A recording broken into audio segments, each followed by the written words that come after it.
بسم الله الرحمن الرحيم.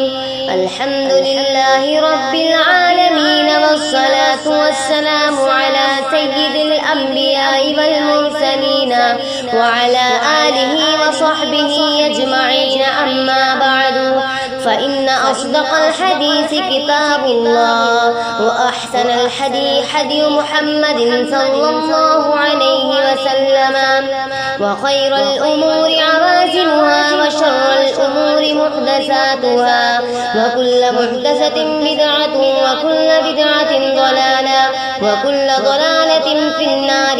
باب قول الله تعالى: ونضع الموازين القسط ليوم القيامة، وأن أعمال بني آدم وقولهم يؤسن. وقال مجاهد: القسطاس العدل بالربوبية، ويقال القسط المصدر وهو العادل، وأما القاسط فهو الجائر.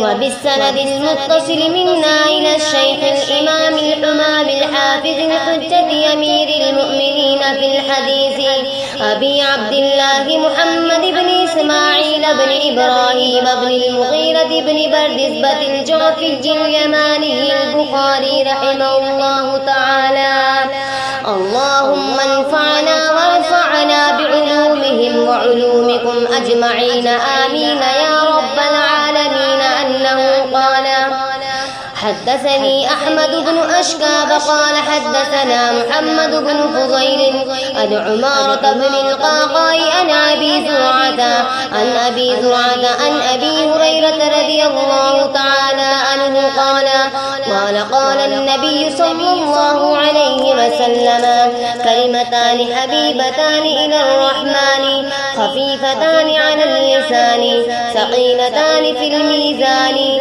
سبحان الله وبحمده سبحان الله العظيم.